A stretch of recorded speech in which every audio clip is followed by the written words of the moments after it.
Bonjour et bienvenue pour la lecture des énergies du mois de novembre. Alors on se retrouve aujourd'hui avec le tirage que j'ai déjà réalisé en amont. Alors je vais vous présenter chaque carte que j'ai tirée une à une et en fait je vais un petit peu faire mon interprétation.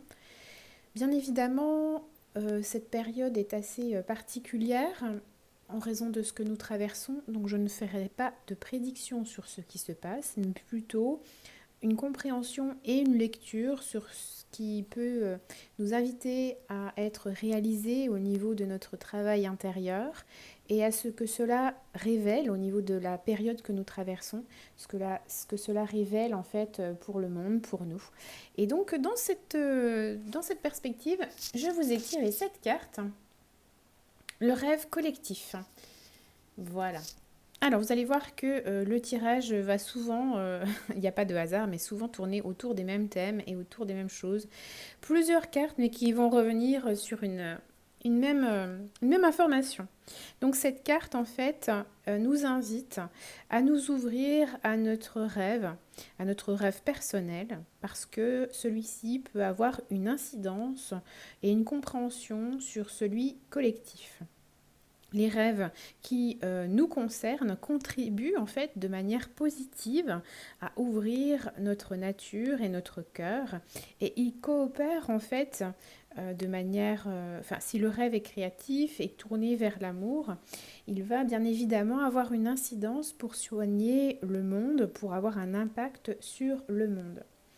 Donc en honorant et en se respectant et en écoutant nos désirs, nos envies, de créativité, de visualisation.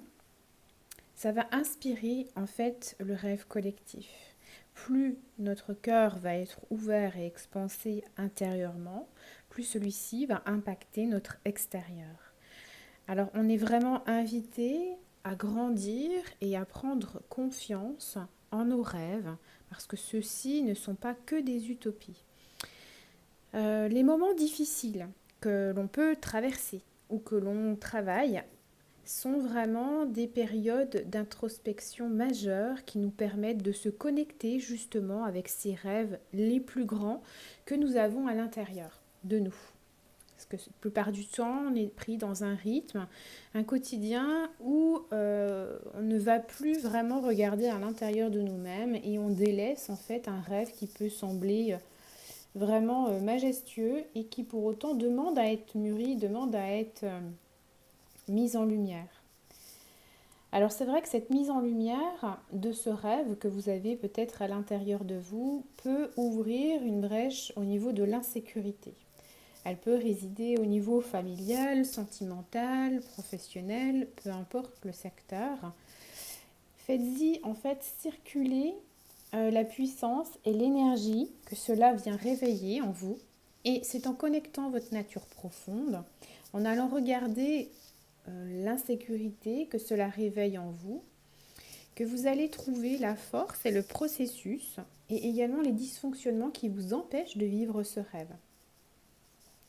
Alors bien évidemment, c'est une invitation à nous honorer, à ressentir et à se choisir et à appeler en fait l'amour inconditionnel que l'on a pour soi et puis ainsi à participer à un programme collectif vraiment d'envergure.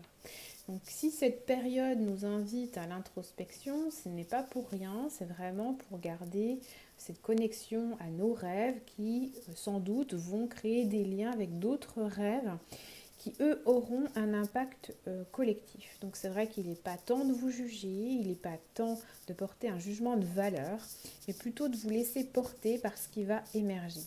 Donc si dans un premier temps, vous avez envie de rester solitaire et dans l'introspection, c'est tout à fait normal, puisque cette introspection va faire émerger des parties, j'ai envie de dire, lumineuses, des parties plus solaires qui étaient jusqu'alors inexploitées. Donc faites-vous confiance. Et puis, votre sagesse va vous guider vers ce qui est bon et juste pour vous. Faites-vous confiance, parce qu'on est dans un processus de guérison très important. Et c'est dans cette période que vous avez le plus besoin de vous-même. Donc voilà pour cette première et magnifique carte. Je vais la mettre un petit peu de côté. Et puis, Voilà, j'ai également tiré cette deuxième carte qui est libérée des jugements, libre d'aimer. Alors c'est vraiment en complet raccord avec la période que l'on vit puisque c'est une invitation à voir le monde d'un point de vue plus solaire, plus dans l'amour, plus dans les bonheurs que nous pouvons vivre à chaque instant, et c'est d'ouvrir les bras à tout ce qui peut se manifester de plus beau. Alors là encore, ça va être de se connecter à notre part la plus courageuse et à cette part de mère veilleuse, hein, la mère qui est veilleuse, donc on veille sur la mère qui est en nous, on est une mère pour nous-mêmes. Et donc c'est apprendre à se materner et apprendre à materner, apprendre à offrir de l'amour, apprendre à offrir des attentions. Alors si vous ne le faites pas de manière habituelle, ça s'apprend en travaillant en fait sur vos intentions, sur votre dévotion, sur votre énergie, mais également en travaillant sur vos croyances et ce qui peut vous bloquer à materner. Alors, cette carte signifie aussi que vous avez en vous cet esprit, même si vous ne le voyez pas, même si vous vous sentez ordinaire. Cette carte indique également que vous êtes une personne extraordinaire, même dans votre naturel. En fait, c'est aussi une manière de se rappeler, encore une fois, comme la carte qui est juste à côté, que vous faites partie d'un plan global, d'une conscience globale qui peut parfois vous échapper, mais c'est vraiment vous connecter à cette conscience collective lumineuse, parce que bien évidemment, il y a des consciences collectives plus sombres, et de vous ouvrir à votre vulnérabilité car vous ne risquez rien et ça va vous permettre vraiment de recevoir cet amour, cette affection. Et puis si vous êtes fatigué de vous occuper trop des autres justement, parce que vous avez trop ce côté mère qui est en vous et qui s'exprime trop, eh bien ça va être un temps pour modifier vos schémas et de vous permettre de vous soutenir vous-même. C'est vraiment en fait cette carte invite au soutien à soi mais aux autres. Donc dans l'un comme dans l'autre, il ne faut pas se perdre et c'est trouver le juste équilibre. Alors c'est aussi une confirmation d'écouter vos enfants encore plus dans cette période en utilisant diverses voies de guérison émotionnelle comme par exemple l'art-thérapie, la créativité, pour aider en fait à transformer leurs émotions et qu'elles ne restent pas figées ou cristallisées. Vraiment, c'est une période où vous pouvez vous sentir aimé parce que c'est une période où, pour ceux qui ont la chance d'être en famille, c'est une période où vous pouvez ressentir de l'amour et prendre ce temps à le partager, comme d'ailleurs beaucoup l'ont fait lors du premier confinement. C'est vraiment une période très forte où on peut se retrouver.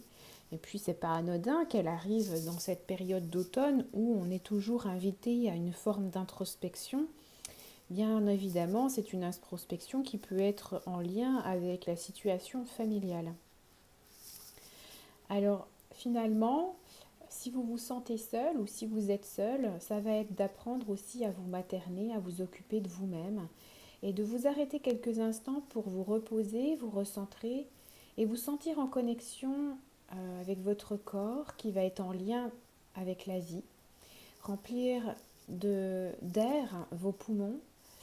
Et puis, si vous avez la chance d'avoir dans les 1 km des arbres ou de l'eau, de vous y connecter, de vous y ressourcer dans vos temps de sortie. Donc, restez bien en connexion avec les choses et les gens qui vous entourent, parce que petit à petit, c'est ce qui va vous reconnecter au sourire intérieur et à cette connexion à la vie en vous. Donc, c'est très important pendant cette période de bien rester en lien avec tout cela, pour vous offrir bien évidemment des temps où vous allez pouvoir nourrir cet amour et c'est très très important pendant cette période. Donc voilà pour ces 2 premières cartes. Je vais essayer de les mettre un petit peu là, mais ça va pas être facile, j'ai pas beaucoup d'espace, donc voilà, on va les mettre un petit peu comme ça. Et ensuite, voici la 3e carte, la carte de la solitude.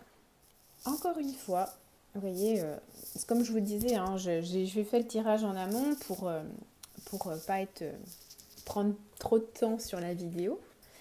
Et vous allez voir que chaque carte réinvite d'une manière un petit peu différente aux mêmes éléments, aux mêmes choses en fait, hein. Là, encore une fois, la carte de la solitude invite à la réflexion que l'on n'est pas seul, on n'est pas vraiment seul, même si notre conscience, notre esprit, nous montre par A plus B qu'on est dans cette forme d'isolement et de solitude.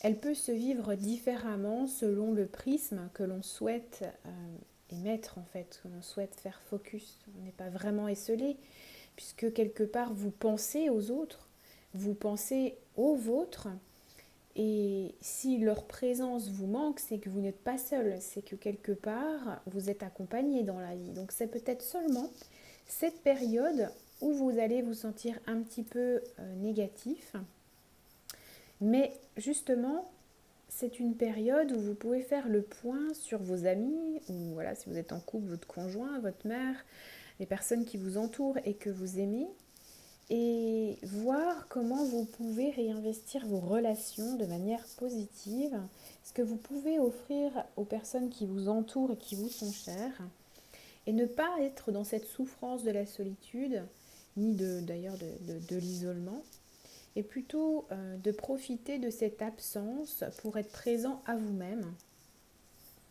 Et d'ailleurs, c'est très positif parce que c'est une présence complète que vous vous offrez et vous allez vous combler totalement parce que vous êtes capable de vous remplir de vous-même et de ne pas attendre une présence extérieure pour le faire.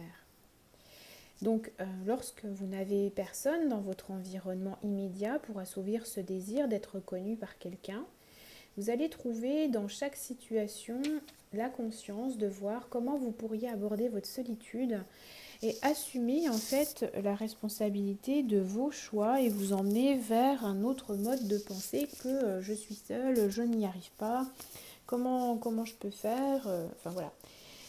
Le mode de victimisation, c'est un mode très facile pour l'esprit puisque c'est un mode qui est véhiculé par la société et les enseignements de vie en général. Et là, vraiment, la période vous invite à sortir de cette victimisation pour vraiment aller vers votre...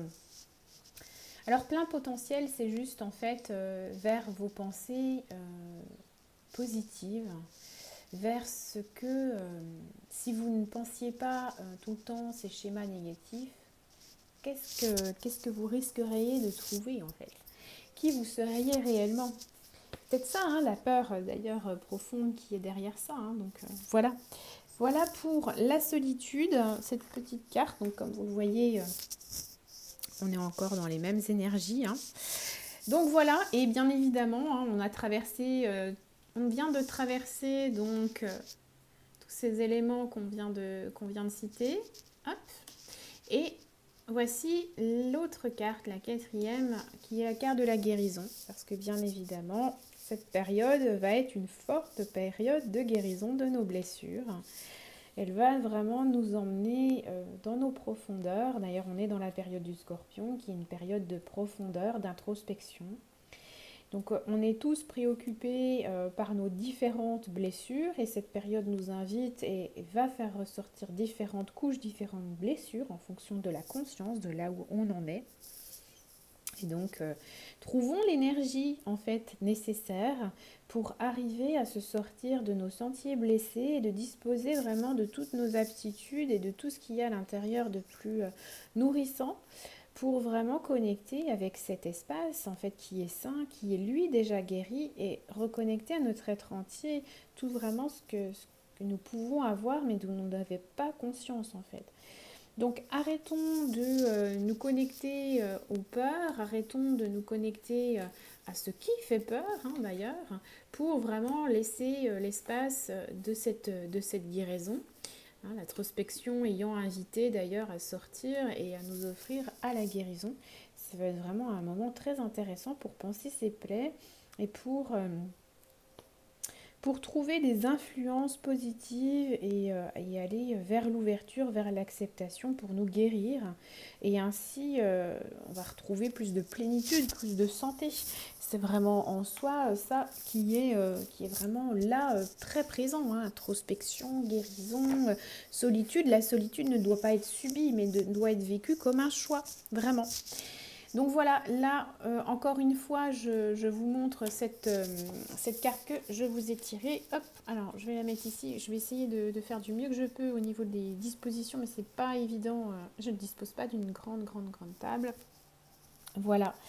Là, ici, vous voyez, en fait, c'est un être galactique. Vous savez que, voilà, j'ai cette connexion. On n'y croit pas, peu importe. Concentrez-vous juste sur l'image et ce qu'elle véhicule en vous. Cette image de lion, c'est vraiment encore une fois le symbolisme ici, le pouvoir de s'aimer soi-même, d'émettre de la lumière, de l'amour à l'intérieur et autour de nous, d'accepter qui nous sommes et aussi d'expérimenter toutes les situations et les conforter en fait pour se rendre compte que ce que nous vivons à l'intérieur est également le reflet de ce qui se passe à l'extérieur. Donc c'est encore une fois une invitation à changer de prisme. Si le prisme en fait de ce que vous vivez ne vous convient pas, essayez de ne pas rentrer dans le jugement, les blâmes, la victimisation et voyez en fait comment vous pouvez interpréter les choses de manière positive. Si vous subissez cette période, demandez-vous ce qu'elle vous invite à faire, essayez de vous nourrir de choses qui vous font plaisir, et puis c'est comme tout, ça passe, les expériences ne restent pas, elles passent en fait.